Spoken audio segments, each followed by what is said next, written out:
sudah bersedia hadir dalam presentasi kami pada hari ini. Sekarang si kelompok kami di sini akan mempresentasikan mengenai pengaruh relasi pertemanan terhadap prestasi mahasiswa. Next. Kelompok kami beranggotakan 3 orang, yaitu saya sendiri, Natus Brito Wijanarko, saya Stefan Stervin. Nah, dan kami semua di sini sekarang akan membahas apa itu hubungan antara relasi pertemanan terhadap prestasi mahasiswa. Yang pertama kita akan membahas mengenai latar belakangnya. Oke. Yang pertama adalah latar belakangnya.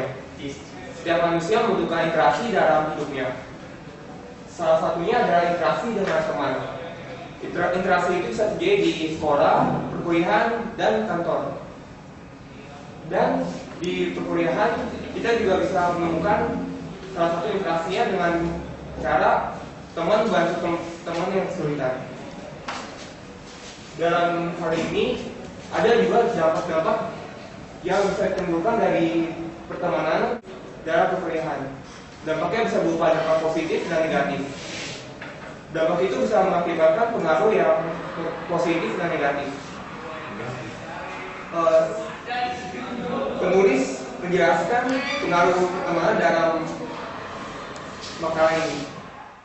Oleh karena itu, penulis mengambil judul makalah ini karena ingin menemukan solusi untuk mengatasi dampak negatif dalam pertemanan.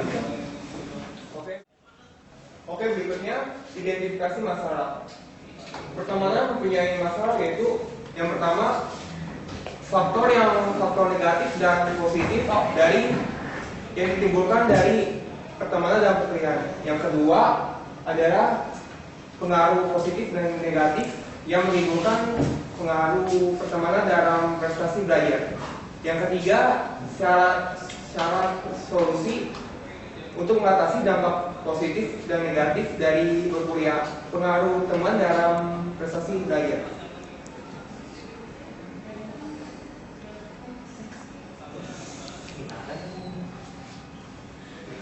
Berikutnya, rumusan masalah.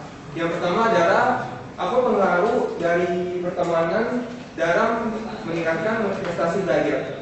Yang kedua, bagaimana cara solusi untuk mengatasi dampak negatif dari pertemanan dalam prestasi belajar. Yang ketiga, apa faktor-faktor positif dan negatif dari pertemanan dalam mempengaruhi prestasi belajar. Ini adalah tujuan penelitian. Kami dari kelompok ini melakukan penelitian untuk mengetahui bagaimana suatu pertemanan dapat mempengaruhi prestasi belajar. Dan kita juga ingin mengetahui faktor-faktor pertemanan dalam meningkatkan prestasi belajar. Berikutnya ada manfaat penelitian. Dengan adanya penelitian ini, kita dapat mengetahui adanya faktor positif dan negatif dari pertemanan dalam perkuliahan, dan mencari pengaruh positif dan negatif dari pertemanan yang meningkatkan motivasi belajar.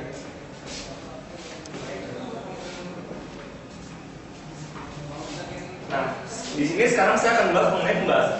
Next. Pertemanan itu sendiri memiliki arti, yaitu hubungan relasi antara seseorang dengan seorang yang lain atau seseorang dengan suatu kelompok. Nah, yang kajian yang akan kita bahas hari ini adalah mengenai pertemanan tentang mahasiswa dan apa hubungannya terhadap prestasi yang bisa diterima. Pertemanan ini menurut juga dibahas dengan teori Aristoteles tentang zone politikon. Aristoteles mengatakan tentang zone politikon yang berarti manusia tidak bisa hidup tanpa orang lain dan atau membutuhkan individu-individu lain untuk membantu dalam menyelesaikan masalahnya, persoalan-persoalannya. Dan di dalam persoalan-persoalan itu, apabila dibantu dengan teman atau sahabat, seorang mahasiswa itu dapat menyelesaikannya dengan mudah, terbantu, dan mungkin termotivasi atau tercapai prestasinya. Tetapi di dalam relasi tersebut tidak semuanya berdampak positif. Terkadang prestasi tersebut malah bisa membuat hal negatif. Contohnya saja, misalkan seseorang berteman dengan seseorang yang berwatak jelek. Dengan teman yang berwatak jelek tersebut mengajak seseorang itu untuk berwatak jelek juga, maka seorang mahasiswa tersebut akan mengikuti temannya dan berwatak jelek, sehingga watak jeleknya tersebut akan berpengaruh dalam prestasi-prestasinya. Karena menurut teori yang ada, prestasi juga dapat dihubungkan dengan perilaku seorang tersebut. Pertama saya akan membahas tentang faktor-faktor yang dapat mempengaruhi pertemanan dengan prestasi. Next. Faktor-faktor tersebut ada dua, yaitu faktor internal dan faktor eksternal. Pertama saya akan membahas mengenai faktor internal. Faktor internal yang pertama adalah intelijensi. Next. Intelijensi tersebut adalah faktor yang membuat seorang manusia tersebut peka terhadap lingkungannya, mengartikan lingkungan yang ada. Faktor intelijensi tersebut ini dibawa manusia sejak lahir. Contohnya saja dalam beradaptasi terhadap lingkungan dan sebagainya. Dan faktor intelijensi ini juga mempengaruhi relasi dengan prestasi. Contohnya saja kemampuan seorang untuk beradaptasi di lingkungan tersebut, maka orang tersebut juga akan dapat beradaptasi untuk memilah mana hal-hal yang positif, mana hal-hal yang negatif untuk dapat diterima, sehingga menjaga prestasi seorang mahasiswa tersebut dalam menghadapi proses perkuliahan. Next. Yang kedua adalah minat.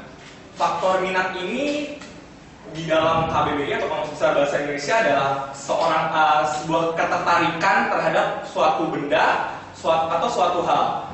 Di dalam faktor ini seorang mahasiswa mempunyai ketertarikan terhadap sesuatu. Contohnya di dalam pertemanan tersebut, seorang mahasiswa tersebut bisa dapat tertarik terhadap suatu hal yang dapat mempengaruhi prestasinya. Misalnya temannya mengajaknya untuk berbuat jelek. Nah, mahasiswa tersebut memiliki faktor minat. Apakah dia minat akan hal tersebut, apakah tidak. Nah, makanya dengan minat tersebut mahasiswa juga dapat memilih antara faktor positif dan faktor negatifnya. Next. Yang faktor internal yang terakhir adalah pengaruh fisik dan psikis. Fisik yang dimaksud di sini adalah raga atau badan, dan psikis adalah kemampuan pikiran atau mental.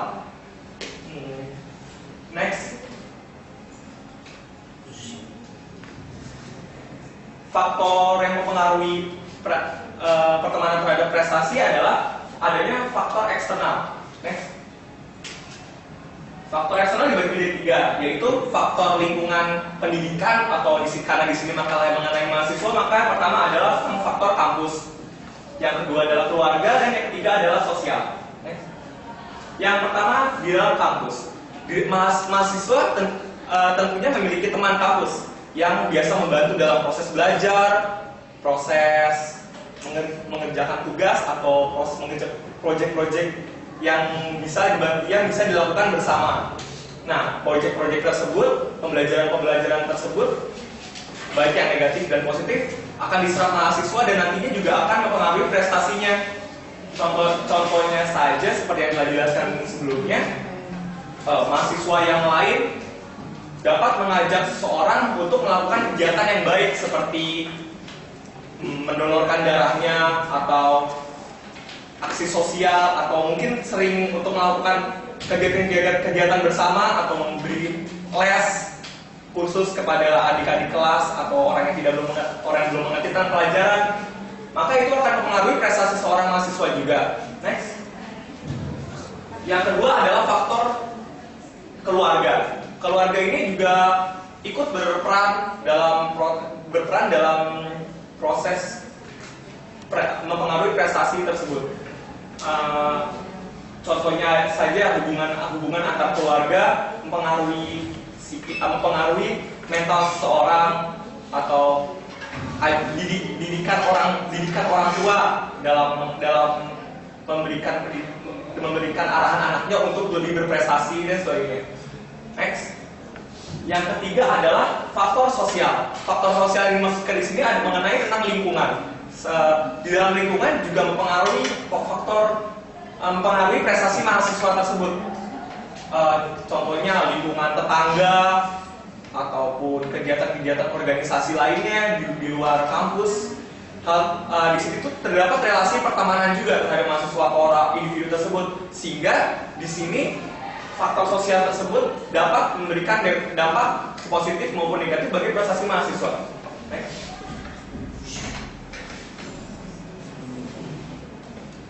Selanjutnya saya akan membahas mengenai pengaruh pertemanan terhadap prestasi belajar siswa. Di sini pengaruh terhadap prestasi belajar siswa itu dibagi menjadi dua. Yang pertama adalah pengaruh positif serta pengaruh negatif.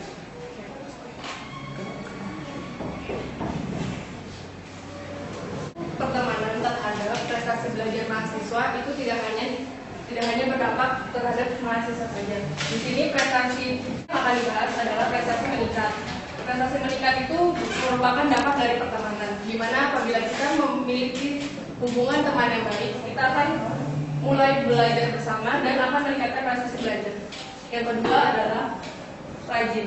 Semakin kita sering bersama dengan teman, itu kita akan menjadi rajin apabila kita memiliki teman yang lebih dari diri kita. Yang kedua adalah terbantu. Terbantu merupakan apabila kita memiliki kekurangan, kita akan dibantu oleh teman kita bagaimana cara kita menyelesaikan masalah tersebut. Yang ketiga yaitu semangat. Apabila kita memiliki teman dan teman-teman kita mendukung kita dengan motivasi yang sangat baik, kita akan memiliki semangat bagaimana kita mencapai prestasi tersebut dengan baik.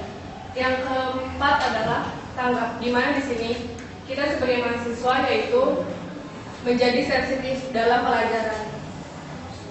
Yang kelima adalah terpacu untuk bersaing. Pertemanan dapat memberikan kita motivasi untuk bersaing. Dari situ kita dapat mencapai prestasi di mana kita ingin mencapai hasil yang lebih baik. Yang terakhir adalah disiplin. Teman juga bisa menularkan atau memberikan kepada kita bagaimana cara kita untuk berdisiplin, baik itu dalam hal non akademik maupun akademik.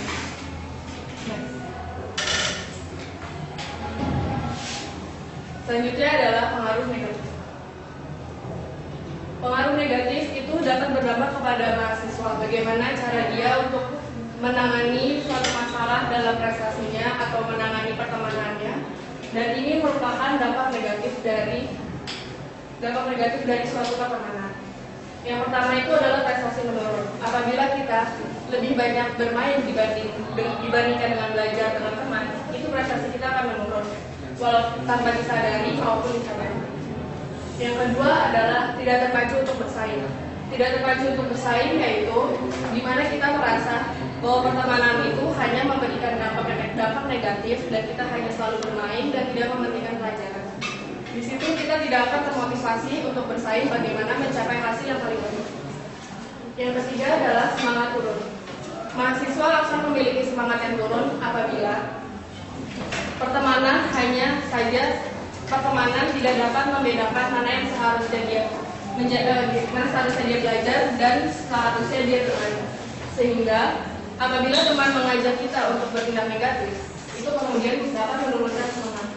Yang keempat adalah tidak terbantu. Dari situ mahasiswa merasa bahwa prestasi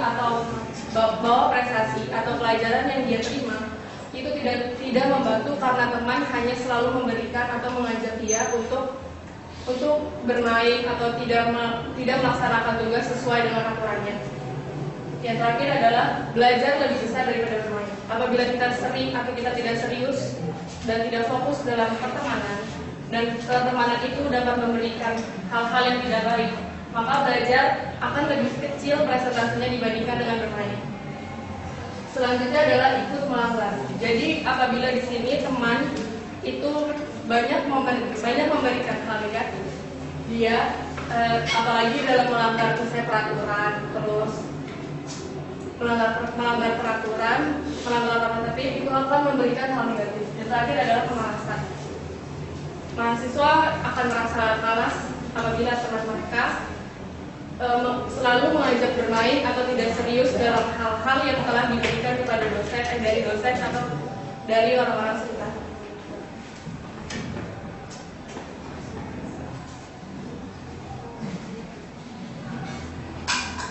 Oke, berikutnya ada pengamatan. kelompok kami sudah menyebarkan angket kepada 40 orang. Dari angket itu kami mendapatkan hasil, yaitu relasi dengan kegiatannya. Yang pertama adalah kesempatan belajar bersama yang dilakukan oleh 40 orang ini. Yang pertama adalah mereka terdiri sebanyak 45% dan jarang sebanyak 50%. Dan yang terakhir adalah tidak pernah sebanyak 5%. Dari grafik ini kami menyimpulkan bahwa sebagian mahasiswa sering melakukan kegiatan belajar kelompok. Next. Berikutnya adalah rasio belajar bersama dan kelompok. Yang pertama adalah 1 sampai 2 jam sebanyak 35%, dan 3 sampai 5 jam sebanyak 40%, dan lebih dari 5 jam sebanyak 25%. Dari hasil ini kami menyimpulkan bahwa sebagian mahasiswa lebih sering melakukan kegiatan belajar di antara 3 sampai 5 jam. Next.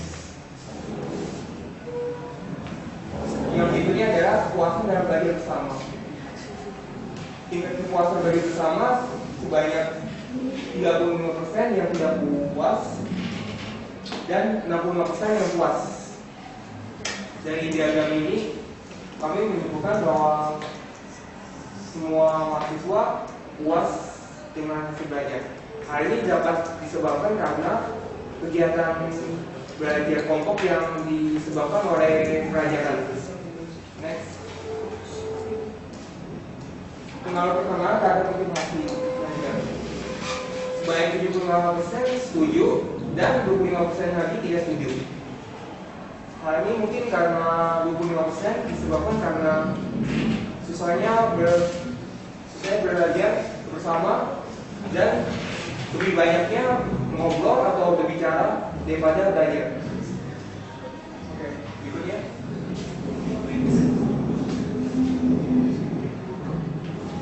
Yaitu kita meneliti yaitu perlunya belajar kelompok dalam perkuliahan UMM.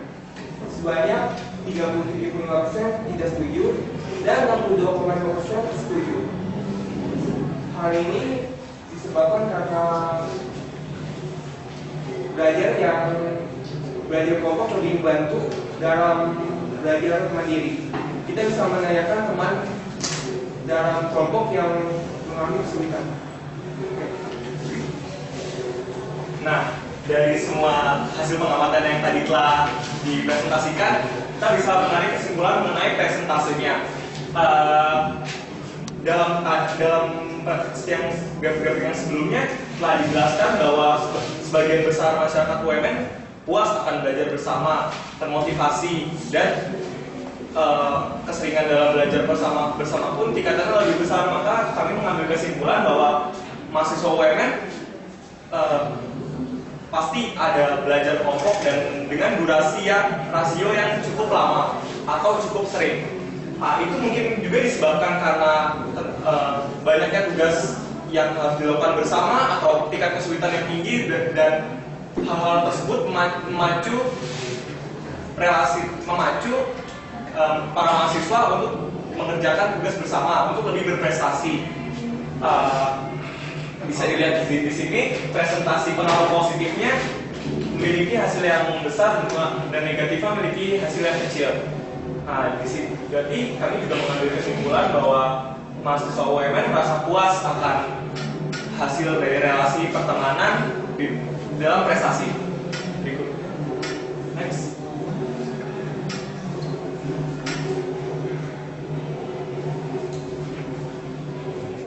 Selanjutnya saya akan membahas mengenai kesimpulan.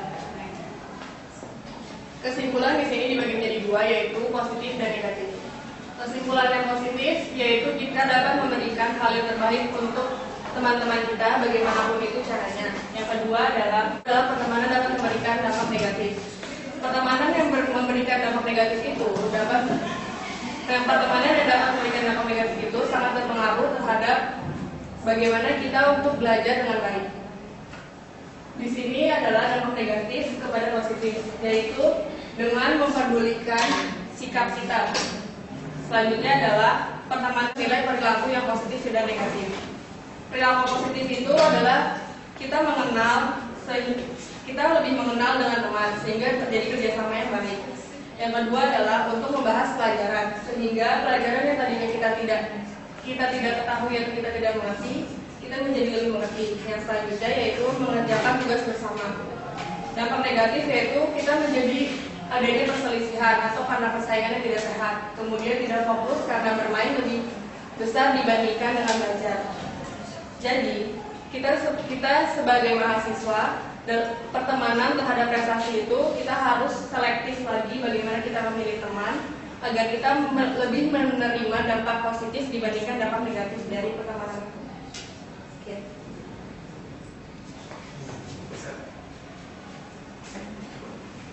Demikian presentasi dari kelompok kami. Terima kasih.